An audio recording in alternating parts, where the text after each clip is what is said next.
The late summer of 1944 was a season of dangerous illusions.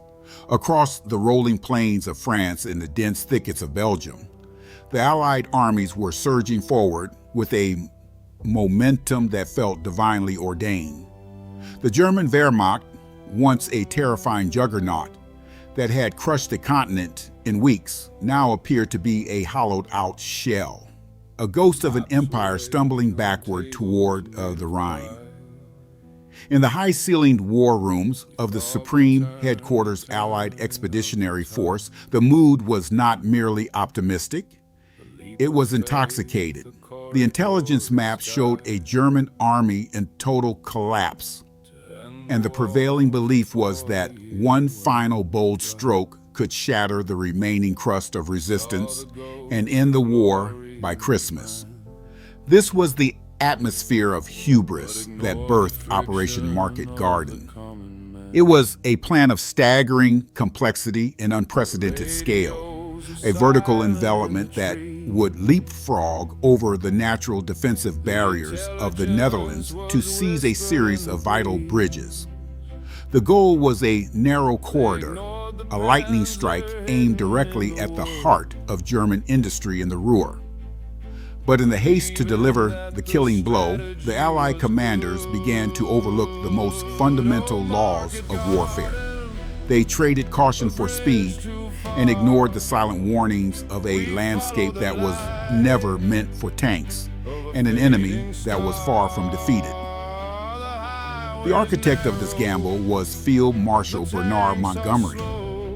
Known for his methodical, almost cautious approach to battle, Montgomery suddenly pivoted toward a strategy of extreme risk. He proposed a two-part operation.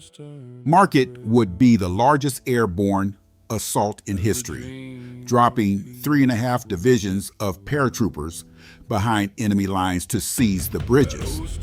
Gardens would be the ground assault, led by the heavy armor of the British 33rd Corps, which would race up a single narrow highway to link these airborne pockets together. It was a plan that required every single gear in the machine to turn with perfect precision. There was no margin for error, no contingency for delay, and no respect for the friction of war. The systemic failures began long before the first paratrooper hooked his static line. The Allied supply lines were stretched to the breaking point, a 1,000-mile umbilical cord reaching back to the beaches of Normandy. To fuel Montgomery's ambitious thrust, other armies, including George S. Patton's Third Army to the south, were stripped of their resources. This internal political friction created a vacuum of cooperation. More critically, the Allied intelligence community entered a state of collective confirmation bias. They wanted the war to be over, and so they filtered out any information that suggested the Germans were regaining their strength. In the weeks leading up to the drop, Dutch resistance reports and low-level aerial reconnaissance began to paint a chilling picture. High-resolution photographs showed the unmistakable silhouettes of German armor nestled in the woods near the city of Arnhem. These were not the broken remnants of infantry units, but the 9th and 10th SS Panzer divisions, elite formations that had been sent to the area to refit and reorganize. When a young intelligence officer named Brian Urquhart presented this evidence to his superiors, he was not rewarded for his diligence. Instead, he was told he was overworked and sent on medical leave. The high command had already decided on their reality, and they would not let the presence of 2 Panzer divisions disrupt their schedule. On the morning of September 17, 1944, the sky over southern England was filled with the roar of thousands of engines. It was a sight of terrifying beauty. C-47 transport planes, gliders, and fighter escorts stretched from horizon to horizon, carrying the 101st State and 82nd American Airborne Divisions and the British 1st Airborne. As the silk canopies opened over the Dutch countryside, the initial reports were glowing. The Americans captured the bridges at Eindhoven and Grave with relative ease. But the cracks in the plan began to widen almost immediately. The terrain of the Netherlands, a patchwork of polders and raised dikes, proved to be a tactical nightmare for the ground forces of X Corps. The single road that was supposed to be the Allied artery, nicknamed Hell's Highway, was barely wide enough for two vehicles to pass. It was flanked by soft, marshy ground that made off-road maneuvering impossible. A single, well-placed German anti-tank gun could, and often did, stall an entire armored column for hours. While the tanks were bogged down in traffic jams of their own making, the airborne troops were becoming isolated islands in a rising sea of German reinforcements. The most critical failure was occurring at the furthest point of the line, the city of Arnhem.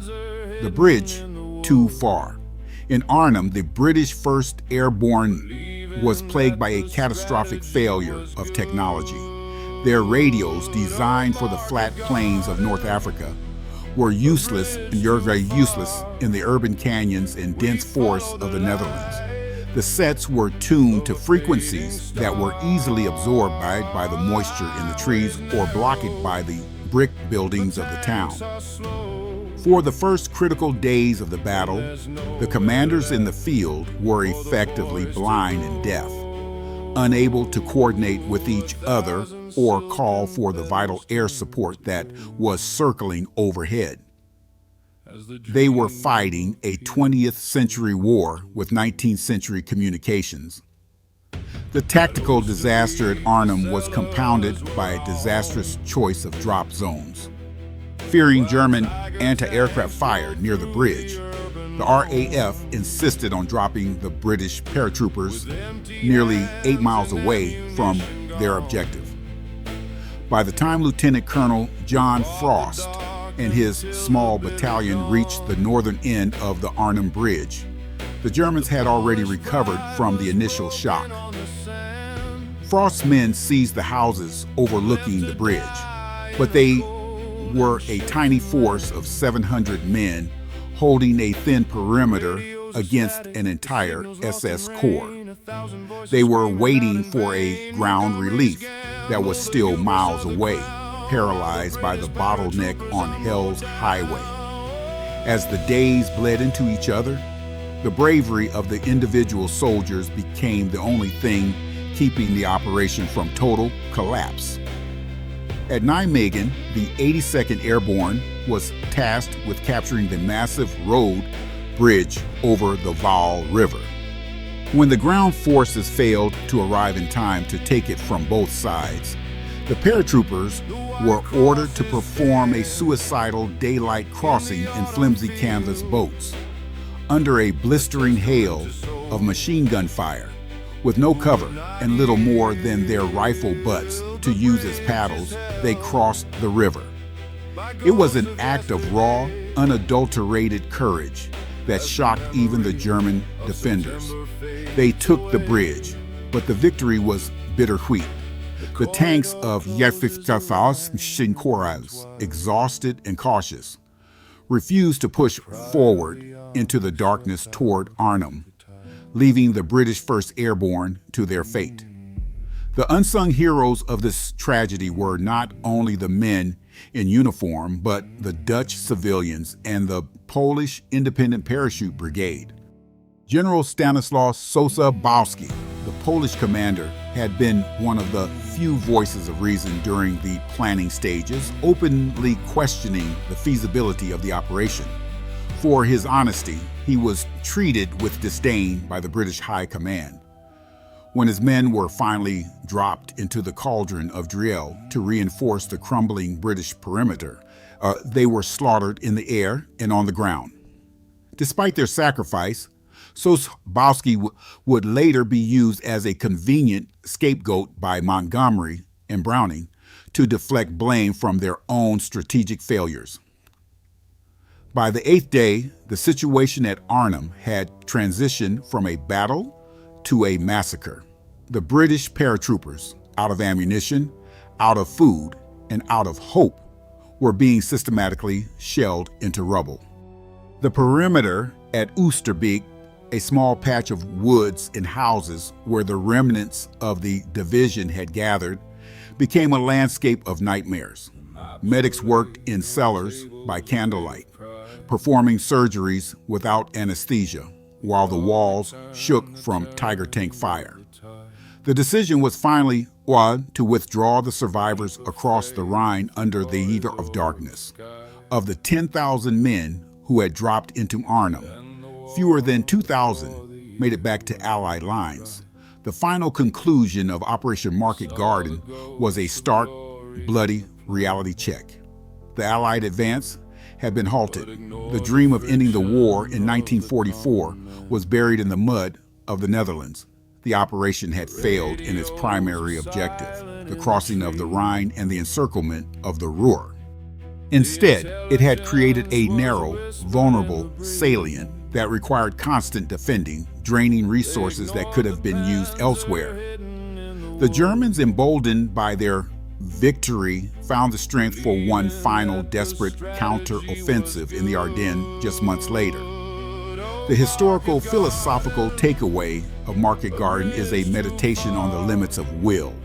It serves as a haunting reminder that no amount of individual bravery can compensate for a fundamentally flawed strategy.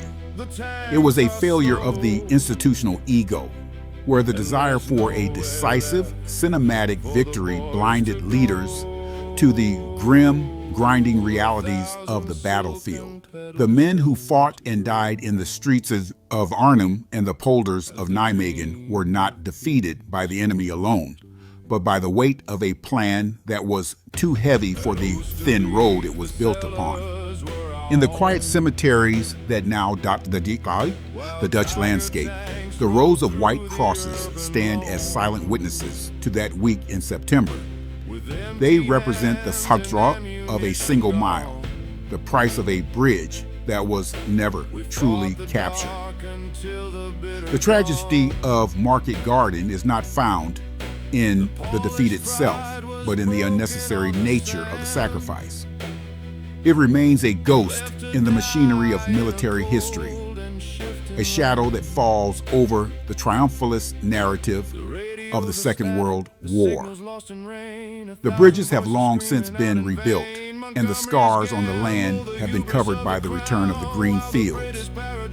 But for those who study the echoes of the past, the wind over the Rhine still carries the frantic tapping of a radio that no one can hear, and the distant rhythmic thud of boots on a highway that led to nowhere. The lesson of Arnhem is written in the silence of the woods at Oosterbeek, that in the theater of war, the greatest enemy is often the reflection in the commander's mirror. We look back now, not to judge the men who jumped into the dark, but to honor the resilience of the human spirit when it is pushed beyond the breaking point. They held the line when the line had already broken. They fought for a bridge that had become a symbol of a lost cause, and in doing so, they earned a grim immortality. The story of Market Garden is the story of how easily the line between a masterpiece and a disaster can be blurred by the fog of pride. It is a story that ends not with a fanfare of trumpets, but with the soft, steady rain of a Dutch autumn falling on the helmets of the fallen. The war would continue for another 8 agonizing months. The Rhine would eventually be crossed, and the Reich would eventually fall. But the shadows of September 1944 would never truly dissipate. They serve as a permanent caution to those who believe that victory is a matter of destiny rather than detail. As the sun sets over the lower Rhine today, the bridge at Arnhem stands tall, a monument to a moment when the world held its breath. And then watch as the greatest gamble in history slipped them through the fingers of the men who thought they had already won.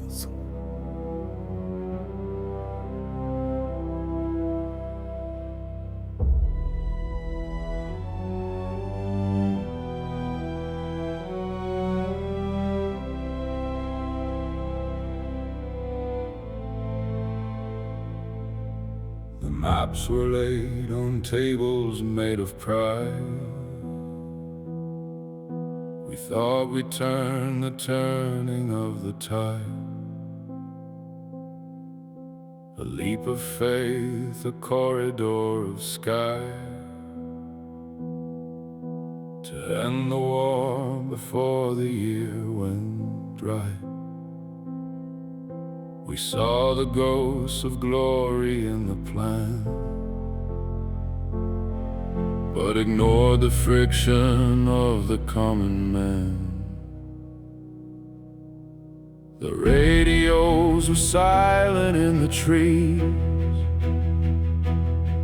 The intelligence was whispered in the breeze. They ignored the Panzer hidden in the wood, believing that the strategy was good. Oh, market garden, a bridge too far. We follow the light of a fading star. The highway's narrow, the tanks are slow, and there's nowhere left for the boys to go. 1,000 silken petals turn to gray as the dream of peace was ripped away. At Oosterbeek, the cellars were our home, while Tiger tanks rolled through the urban loam. With empty hands and ammunition gone, we fought the dark until the bitter dawn. The Polish pride was broken on the sand, left to die in a cold and shifting land. The radios are static, the signals lost in rain, 1,000 voices screaming out in vain. Montgomery's gamble, the hubris of the crown, while the British paratroopers are mowed down.